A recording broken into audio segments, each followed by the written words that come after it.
छोटी घटना नहीं है मित्रों। मैं भले आज एक अखबार ने काम शुरू किया है, लेकिन खुद होकर के, सामने होकर के कहना, और ये विचार मैंने नहीं दिया है। अब्दुल कलाम हमारे राष्ट्रपति जी, वो बार बार कहते थे कि पॉजिटिव न्यूज का कॉलम बनाइए। मैंने कभी कहने की हिम्मत नहीं की थी, लेकिन मुझे खुशी हुई कि बदले हुए जनमन कहां कहां उसका फैलाव हो रहा है, कैसे बात पहुंच रही है। उससे लगता है कि देश आप जिस सपनों को लेकर के जीते हैं, आप ही की आंखों के सामने वो सपने साकार होते हुए आप देखेंगे, ये मैं आपको विश्वास दिलाता हूं।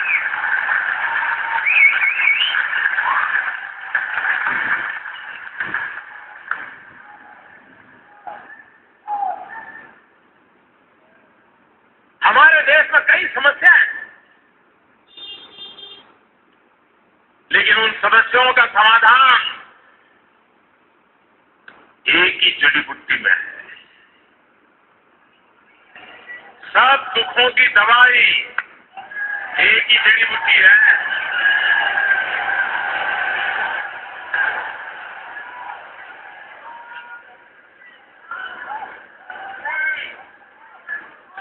वो जड़ी बूटी मोदी नहीं है, वो जड़ी बूटी, उस जड़ी बूटी का नाम है विकास।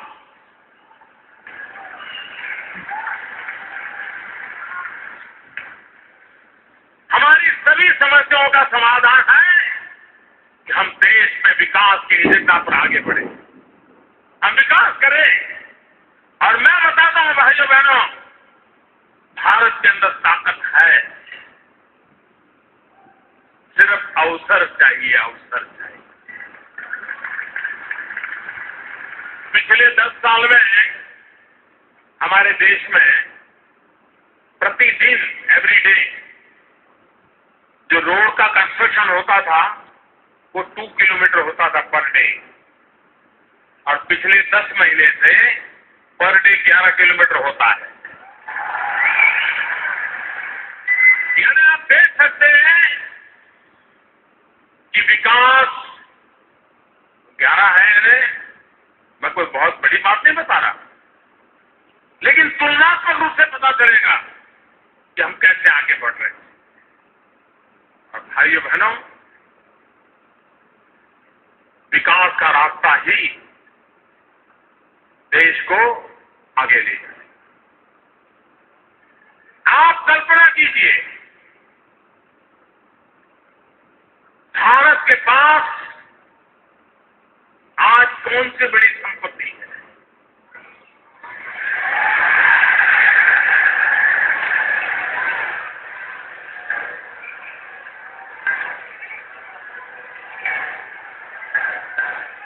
मेरे नौजवान साथियों, भारत के पास वो संपत्ति है जो दुनिया में किसी के पास नहीं है,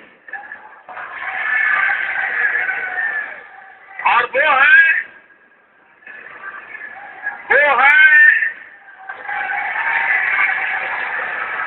भारत की 65% जनसंख्या 35 से कम उम्र की है।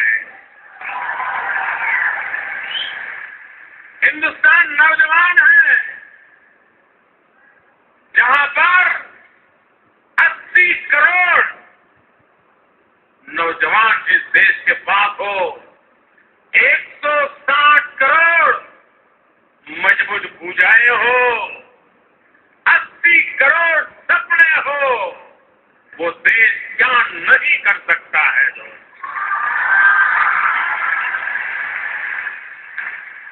एक बहुत बड़ी संपत्ति हमारी, और इसलिए विकास के केंद्र में मेरे दिमाग में 80 करोड़ नौजवान हैं, जिनके हाथ में हुनर हो, जिनको रोजगार का अवसर हो, वे मिट्टी में से सोना बनाने की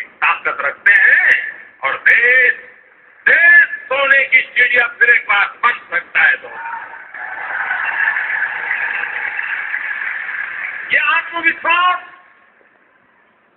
ये आत्मविश्वास उन 125 करोड़ देशवासियों के आशीर्वाद से पनपा है।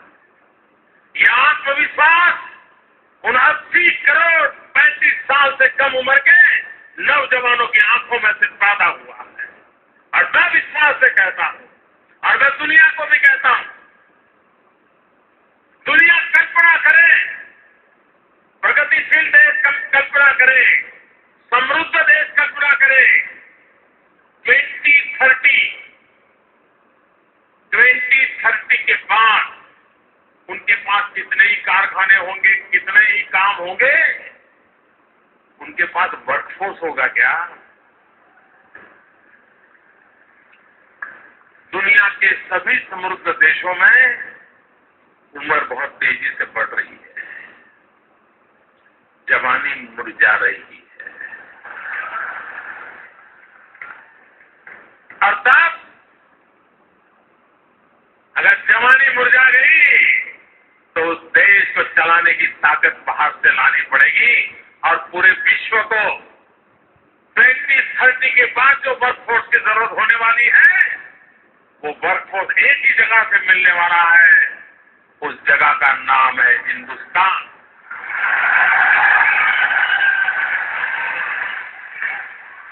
और इसलिए हम अभी से इस बात पर ध्यान केंद्रित कर रहे हैं, और उसमें हमारी प्राथमिकता है स्किल डेवलपमेंट। हमारा मिशन है स्किल इंडिया।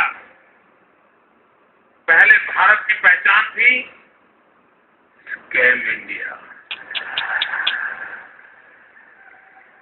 हम बनाना चाहते हैं स्किल इंडिया, और इसलिए स्किल डेवलपमेंट को हम प्राथमिकता देना चाहते हैं। और स्किल डेवलपमेंट में भी मेरे मन में अलग अलग सपना है। एक तो हम अभी से दुनिया का मैपिंग करना चाहते हैं, किस देश को किस प्रकार के मानव बल की आवश्यकता होगी। दुनिया के कई देश हैं जिनको मैथ्स और साइंस के टीचर की जरूरत है। दुनिया के कई देश हैं जिनको नर्सिस चाहिए।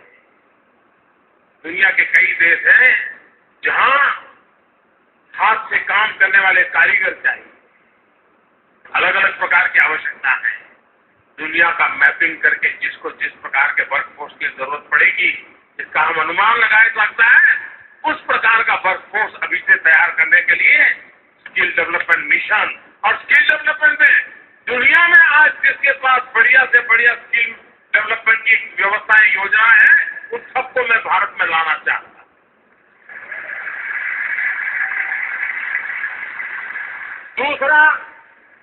दूसरा स्किल डेवलपमेंट वो हो जिसमें एंटरप्रेन्योर तैयार हो, नए स्टार्टअप, नई पीढ़ी नए व्यवसाय में खुद जुटे, स्वरोजगार में आगे आए, किसी से नौकरी पाने के लिए इंतजार न करे, वो जॉब सीकर न बने, वो जॉब क्रिएटर बने। भले 2 को दे नौकरी, 5 को दे, लेकिन वो जॉब क्रिएटर बने, जो खुद रोजी रोटी कमाने के लिए कुछ करना चाहते, जिनको जॉब चाहिए, काम चाहिए, उनके लिए उस प्रकार का स्किल डेवलपमेंट। और इसलिए स्किल डेवलपमेंट पर बल देकर के, वैल्यू एडिशन करके, और हमारे देश में दुर्भाग्य से कोई कितना ही बदमाश व्यक्ति क्यों न हो, लेकिन अगर खादी का बढ़िया कुर्ता पहन करके, लंबा कुर्ता पहन करके आ जाए, या कोट पैंट टाई पहन करके आ जाए और अपने घर की घंटी बजाएं, तो हम कहेंगे आइए आइए बैठिए, अच्छा काम है। लेकिन कोई बेचारा गरीब मजदूर ऑटो रिक्शा वाला कपड़े गंदे हो और वो आकर के घंटी बजाए और पूछे कि फलाने भाई कहाँ गए, तो हम क्या कहते हैं, अरे चलो चलो टाइम है क्या, चलो खा लो, शाम को आना। क्यों? हमारे मन में लेबर के प्रति जो डिग्निटी चाहिए उसका अभाव भर गया है।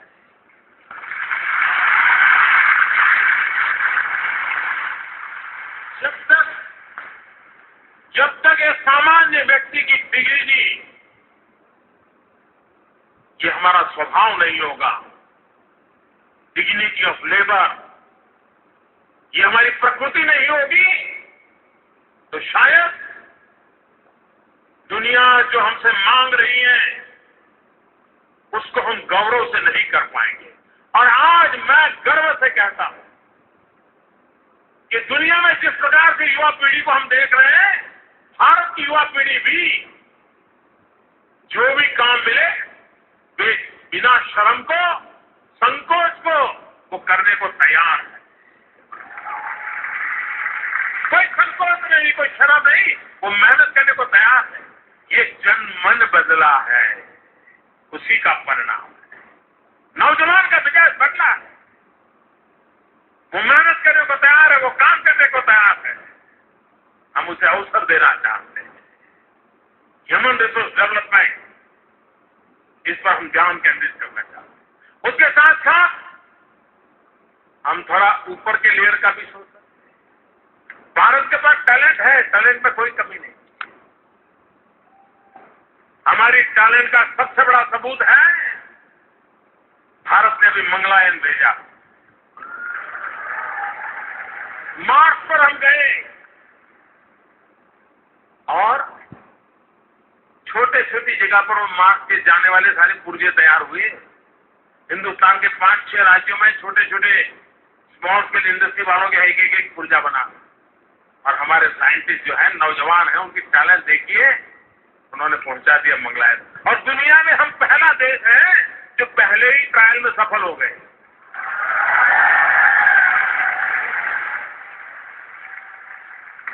और मंगलायन में हमारी टैलेंट के कमाल देखिए। हॉलीवुड की फिल्म का जितना खर्चा होता है ना, उससे कम खर्चे में मंगलायन पहुंच गया। आप अगर दिल्ली में, लखनऊ में, कानपुर में, हैदराबाद में, बेंगलोर में ऑटो रिक्शा में अगर जाते हैं तो 1 किलोमीटर का करीब 10 रुपये खर्चा आता है। हम मंगलायन की हमारा खर्चा सिर्फ 7 रुपये किलोमीटर आया।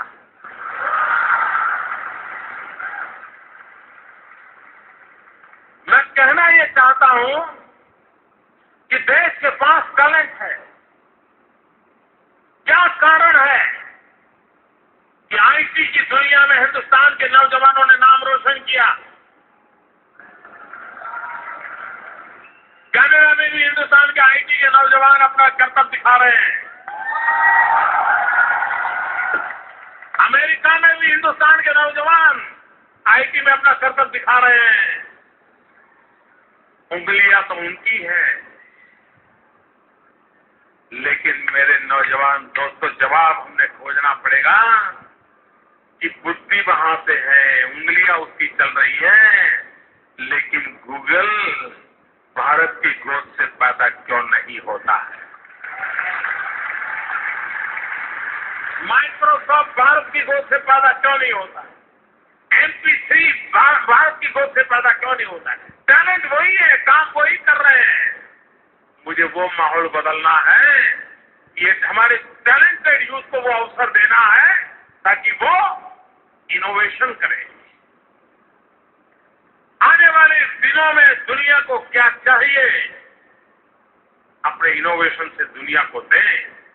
और इसलिए छोटे से छोटे काम के लिए, एक मजदूर काम के लिए जिस प्रकार का स्किल डेवलपमेंट चाहिए, तो हमारे टैलेंटेड यूथ के लिए इनोवेशन के लिए अवसर चाहिए। और उस दिशा में हम काम कर रहे हैं। हमने इस बार हमारे बजट में एक कार्यक्रम रखा है, AIM, अटल इनोवेशन मिशन। हम नौजवानों को अवसर देना चाहते हैं। कहने का तात्पर्य यह है कि देश को आगे ले जाने के लिए हमारी युवा शक्ति, उनका जो सामर्थ्य है, जो हमारी सबसे बड़ी संपदा है, और ये संपदा सिर्फ भारत के अपने लिए नहीं, पूरे विश्व के अंदर काम आने वाली संपदा हमारे पास है। भले हमारे पास हीरे की खदानें नहीं होगी, भले हमारे पास गैस के भंडार नहीं होंगे, भले हमारे पास पेट्रोलियम के भंडार नहीं होंगे, नदियों में यूरेनियम बाहर से लाना पड़ता होगा, लेकिन हमारे पास जो ताकत है, उस ताकत के भरोसे हम दुनिया में देश की ताकत बढ़ाना चाहते हैं। ये विश्वास लेकर के हम आगे बढ़ रहे हैं।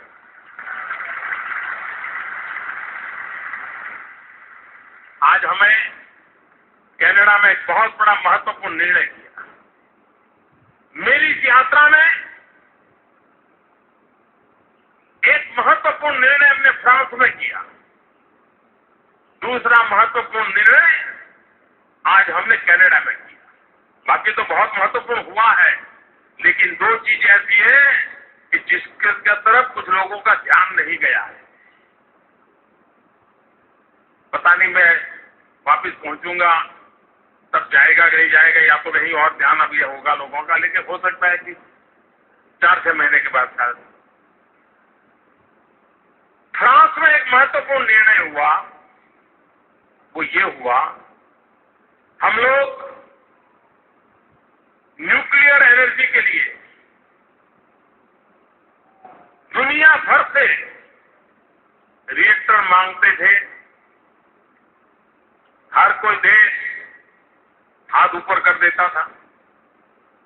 बात चलती थी, 2-4 साल बात चलती थी, फिर बात ऊपर हो जाती थी। बहुत लंबे अरसे से विषय पेंडिंग था।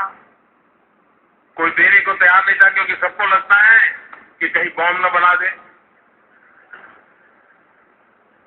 और जो बनाते उनको कोई रोकता नहीं।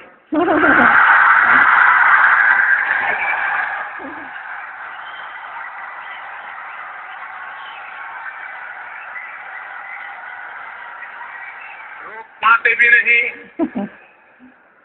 और जो गांधी का देश है, जिसने कभी दुनिया में किसी पर आक्रमण नहीं किया, जिसने शांति के लिए शहादत मोली है, ऐसे हम लोग हैं। उनको कई वर्षों में रिएक्टर के लिए भटकना पड़ता है। इस बार हमने फ्रांस के अंदर एक कंपनी के साथ, भारत की कंपनी का एमओयू हुआ है, और मेरे लिए खुशी की बात है, सबसे बड़ा काम होने वाला है। अब वो रिएक्टर भारत में बनेगा।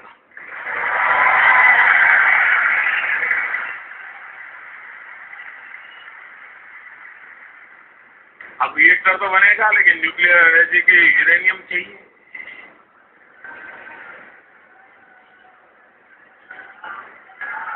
और यूरेनियम आपका कनाडा मुझे देगा।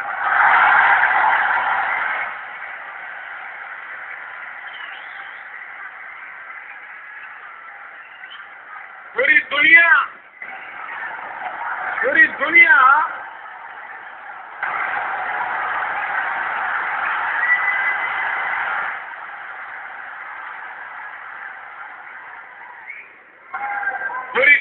ग्लोबल वार्मिंग के कारण परेशान है। क्लाइमेट चेंज की चर्चा है। एयर कंडीशन कमरों में सर्वाधिक एनर्जी का उपयोग करके क्लाइमेट की चर्चा की मीटिंग हुआ करती है।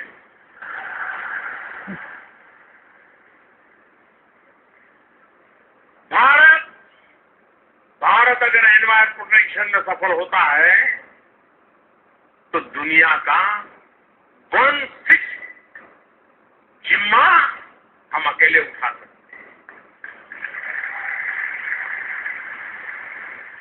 और उसमें सबसे बड़ा काम है क्लीन एनर्जी, और उस क्लीन एनर्जी में न्यूक्लियर एनर्जी की ताकत बहुत है। और इसलिए हम रिएक्टर बनाएंगे, हम कनाडा से यूरेनियम लेंगे, हम न्यूक्लियर एनर्जी बनाएंगे, और दुनिया को जिस चीज की चिंता है क्लाइमेट चेंज की, उसमें मददगार होने का काम हिंदुस्तान बिड़ा उठाएगा।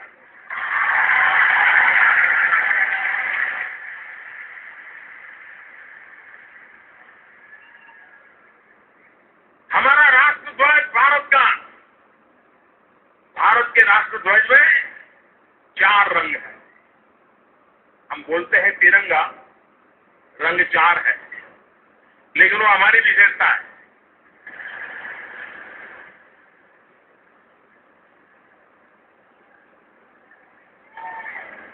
और मैं ये चतुरंगी क्रांति का सपना लेकर के चल रहा हूं। चतुरंगी क्रांति, भारत के तिरंगे झंडे जिसको देखते हैं हम, जिसमें कि 4 रंग है, सैफ्रॉन है, व्हाइट है, ग्रीन है और बीच में ब्लू है। अशोक चक्र है ब्लू कलर का। मैं चतुरंगी क्रांति करने का सपना देख करके चल रहा हूं। मैं बहुत ज्यादा टाइम ले रहा हूं।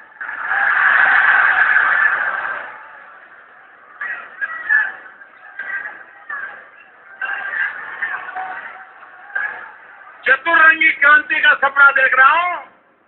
सैफ्रॉन, केसरिया रंग।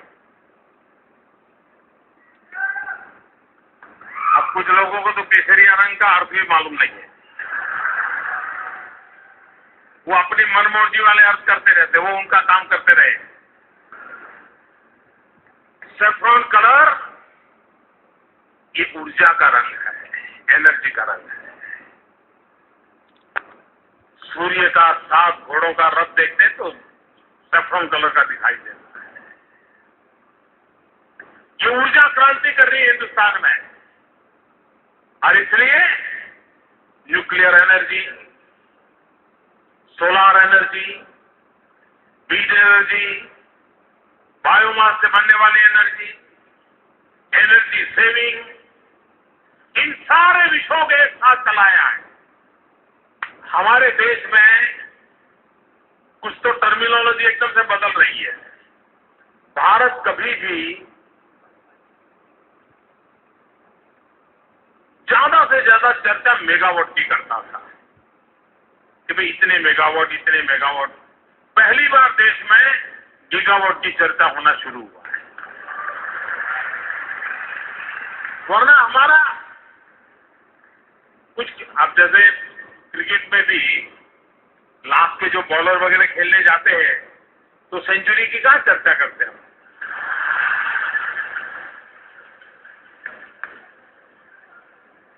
तो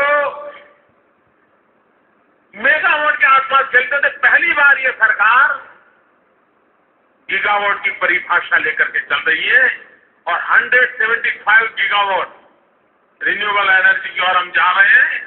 100 gigawatt solar energy, 75 gigawatt wind energy. ये सपना देखा। एनर्जी सेविंग, एलईडी बल्ब का एक मूवमेंट खड़ा किया है हमने। स्कूलों में बच्चों को बता दें, बिजली बचाने के लिए अपने घर में माहौल बनाओ। एलईडी बल्ब और ट्रांसपेरेंसी। आपको जानकर के हैरानी होगी, 1 साल पहले जो सरकार थी,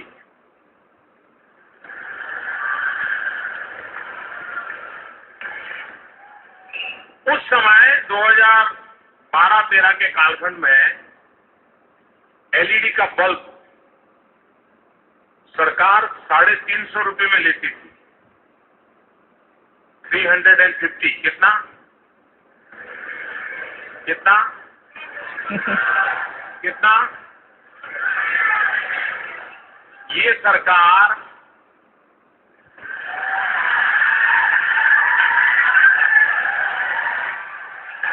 85 रुपए में लेती है।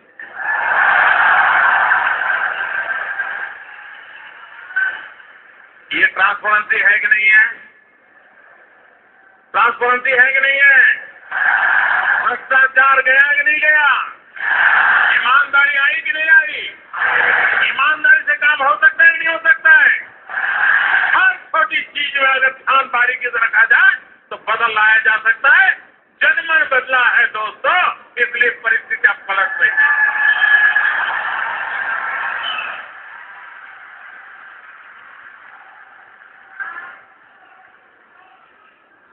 दूसरा रिवॉल्यूशन है व्हाइट रिवॉल्यूशन। हमारे देश में, दुनिया में दूध देने वाले पशुओं की तुलना में हमारे यहाँ प्रोडक्टिविटी बहुत कम है। जो काम 2 दूध देने वाले पशुओं से होना चाहिए, उतना काम करने के लिए हमको 20 पशु पालने पड़ते हैं, क्योंकि उसका लालन पालन करने के लिए जिन चीजों को वैज्ञानिक तरीके से बढ़ाना चाहिए, हम नहीं बढ़ा पाते। गांव का गरीब के पास अगर एक पशु हो तो उसको जिंदगी में कभी देखना न पड़े इस प्रकार से उनकी प्रोडक्टिविटी कैसे बढ़ेगी, वैज्ञानिक तौर तरीके कैसे आए और हिंदुस्तान में सेकंड व्हाइट रिवॉल्यूशन कैसे हो, उस पर हम बल रहे हैं। और तीसरा, ग्रीन रिवॉल्यूशन।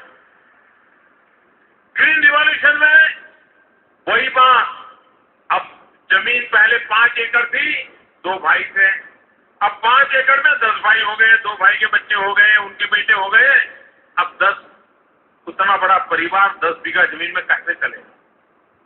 वो परिवार सब चलेगा कि हम सीमित जमीन में भी प्रोडक्टिविटी बढ़ाएं।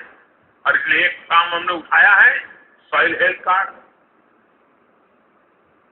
इंसान की तबीयत के लिए जैसे हेल्थ कार्ड होता है, वैसे धरती माता की तबीयत के लिए भी हेल्थ कार्ड होता है। कहीं हमारी पृथ्वी माँ बीमार तो नहीं है? हमारी पृथ्वी माँ को जो खाना चाहिए वो नहीं खिलाते, कुछ और खिला दिया, ऐसा तो नहीं किया। इस माँ को कैसे बचाएं, और इसलिए हमने अभियान उठाया है, धरती माँ की रक्षा करने का सॉइल हेल्थ कार्ड का मिशन चला है।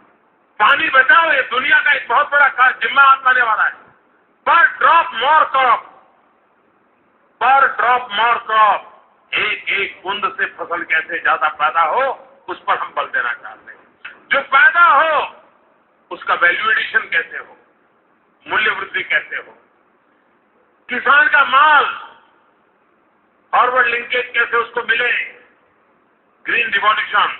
और हिंदुस्तान में सेकंड ग्रीन रिवॉल्यूशन के लिए भारत का जो पूर्वी हिंदुस्तान है, जिसकी हर बार चर्चा होती है तो गरीबी के नाम पर होती है, वो सबसे समृद्ध बन सकता है। चाहे बिहार हो, उड़ीसा हो, पूर्वी उत्तर प्रदेश हो, पश्चिम बंगाल हो, आसाम हो, जहां विपुल मात्रा में पानी है। और इसलिए हमारा फोकस है सेकंड ग्रीन रिवॉल्यूशन, और स्पेशल फोकस है ये हिंदुस्तान के पूर्वी काले इलाके में वहां के किसान और गांव की जिंदगी को बदलना है। और चौथा है blue revolution, blue revolution. Blue क्रांति करनी है। और ब्लू रिवॉल्यूशन जब मैं कहता हूं तब एक नीला आसमान,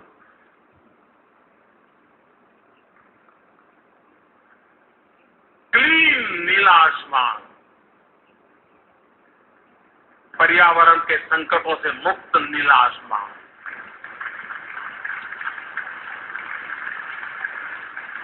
एनवायरमेंट प्रोटेक्शन की पूरी चिंता करते हुए नीला आसमान, और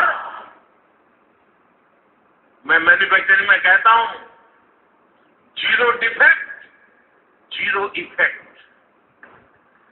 जो पैदा करे उसमें कोई डिफेक्ट ना हो, और ऐसे पैदा करें कि एनवायरमेंट पर इफेक्ट ना हो। जीरो डिफेक्ट, जीरो इफेक्ट, नीला आसमान। और दूसरा नीला, समंदर के पानी का रंग। नीला आसमान भी चाहिए, वो भी रिवॉल्यूशन करना है, और समुद्रिक शक्ति का भी रिवॉल्यूशन होना चाहिए। मेरे मछुआरे, उनकी आर्थिक स्थिति सुधरनी चाहिए। समंदर के अंदर प्राकृतिक संपदा पड़ी है, गैस और पेट्रोलियम के भंडार पड़े हैं। ये प्राकृतिक संपदा का सर्वाधिक उपयोग मानव जात के लिए कैसे हो, ब्लू रिवॉल्यूशन करना है। तो saffron revolution, white revolution, green revolution, blue revolution, जल थल नभ, सब कुछ। और इसलिए भाइयों बहनों, विकास की उन नई नई ऊंचाइयों को पार कर रहे हैं आप कैनेडा के भाइयों बहनों। कुछ बातें हैं जो मैं आपको जानकारी देना चाहता हूं। ओसीआई और पीआईओ, मैंने जब मेडिकल स्क्वायर पे बोल रहा था, मैंने वादा किया था इन दोनों को मर्ज कर देंगे। वो काम पूरा कर दिया है और हर किसी को पीआईओ कार्ड हो, वो ओसीआई की तरह ही उसको सारी सुविधाएं दी जाएगी। दूसरी बात है, ओसीआई पूरे जीवन के लिए मिलेगा। पहले वो सिर्फ 15 साल के लिए था।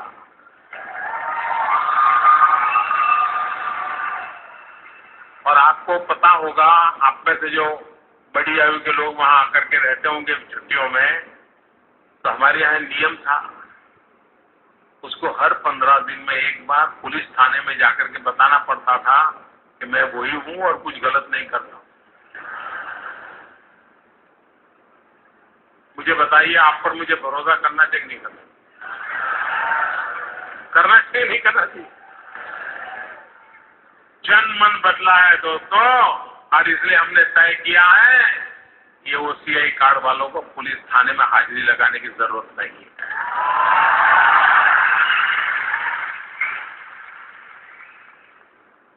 ओसीआई को 4 पीढ़ी तक विदेश गए हुए लोग, अब उनको इसमें समाविष्ट कर दिया गया है। 4 पीढ़ी तक को स्वीकार कर दिया।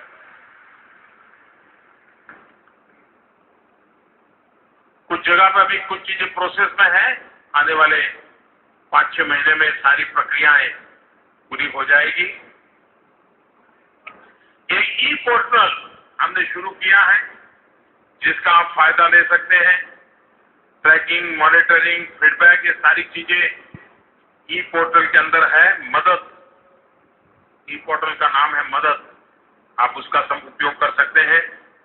एक ई माइग्रेट पोर्टल शुरू किया है जिसके द्वारा भी आपको कोई शिकायत हो, कोई कठिनाई हो तो इमिग्रेशन ऑफिस जाना नहीं पड़ेगा, आप उसी के द्वारा अपना काम कर सकते हैं, आपका समय बच सकता है। तो जो भारत के बाहर रहने वाले लोग हैं, जिनको ऑनलाइन एप्लीकेशन करने हैं, वे ई माइग्रेशन इस व्यवस्था के तहत कर सकते हैं। आपने देखा है कि दुनिया में कुछ न कुछ देशों में संकट चलते रहते हैं और हमारे भारतीय भाई बहन बड़े उदार रहते हैं।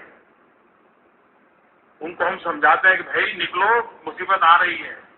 उसको लगता नहीं ये तो अच्छे लोग हैं, हमें कुछ नहीं, और वो निकलते नहीं। हम यमन में जनवरी महीने से कह रहे थे कि भाई निकलो निकलो निकलो, नहीं निकले। आखिरकार हमें अभी लिस्ट निकालना पड़ा, 4000 लोगों को मुश्किल से लेके आए।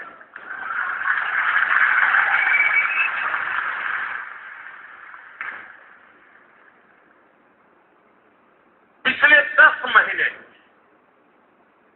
वेस्ट एशिया में जो मुसीबतें आई है उसके कारण करीब 17,000 भारतीयों को सुरक्षित बचा करके वापस लाने का काम किया है। और देशवासियों, मैं आपको एक बात बताना चाहता हूं, संकट की घड़ी में हम पासपोर्ट के रंग नहीं देखते हैं।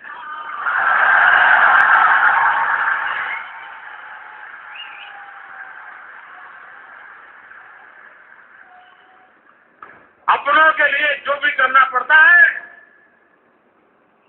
पूरी शक्ति लगाकर कर सकते हैं, लेकिन विश्व में रहने वाले भारतीयों से भी हमारा आग्रह रहेगा कि हम संकटों में फंसे नहीं, समय रहते हम जागरूकता पूर्वक अपने विषयों को आगे बढ़ाएं तो अच्छा होगा। पहली बार हमने प्लानिंग कमीशन की जगह पे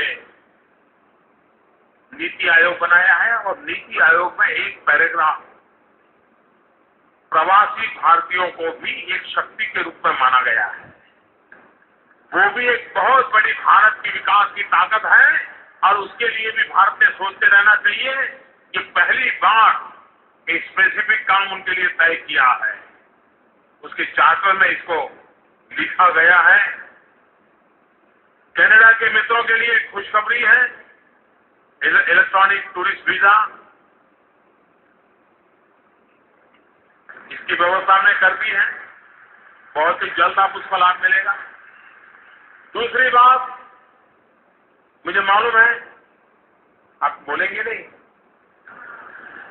देखिए कभी कभी आपको भी वीजा लेने में तकलीफ पड़ती है ना। अब हमने तय किया है 10 साल के लिए देंगे।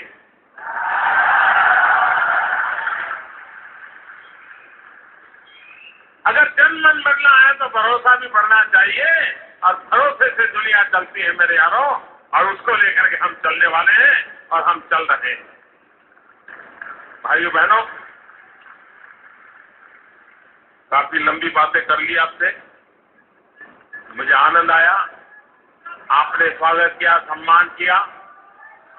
मैं आप सबसे आग्रह करूंगा कि हमारा देश, हम जो भी पढ़े हैं, जो भी अनुभव पाया है, दुनिया में कहीं से भी जो डिसिप्लिन सीखे हैं, जो भी अच्छा है हमारे पास, कहीं से भी मिला हो, वो हमारे देश के लिए भी काम आना चाहिए, हमारे देश के उन गरीबों के लिए भी काम आना चाहिए। जो हमारे लोग यहां आए हैं, हम ये न भूलें कि आज जो हम पहुंचे हैं जहां पर, उसके मूल में किसी न किसी गरीब ने हमारे लिए कुछ न कुछ तो छोड़ा होगा, किसी ने कष्ट झेला होगा, तब हमारी जिंदगी बनी है। मानवता का यही तो तकाजा है कि जिन्होंने हमें दिया है, हमें उनको भी तो कुछ लौटाना है।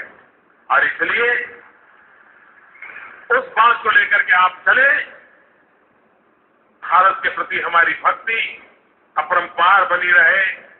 मैं फिर एक बार, कनाडा ने मेरा जो स्वागत किया, सम्मान किया, प्रधानमंत्री जी ने इतना समय दिया, उनके मंत्रिपरिषद के इतने वरिष्ठ लोग आकर के बैठे, यहाँ के सभी सांसद आकर के बैठे, मैं उनका सबका हृदय से बहुत बहुत धन्यवाद करता हूं। और कनाडा और भारत की दोस्ती, कनाडा और भारत की दोस्ती एक ऐसी युति है जो शक्तियों को संवर्धन करती है। और ये ऐसी शक्ति है, अगर मान लीजिए हम मैथमेटिक्स में a² + b² करें तो रिजल्ट क्या आता है। लेकिन मान लीजिए a + b × square into bracket square करे तो, a + b × ब्रैकेट स्क्वायर करे तो रिजल्ट आता है a² + 2ab + b²। ये एक्स्ट्रा 2ab मिलता है कि नहीं मिलता है? एक्स्ट्रा 2ab कहां से आया? तो भारत और कनाडा जब मिलता है तो एक्स्ट्रा 2ab निकलता है।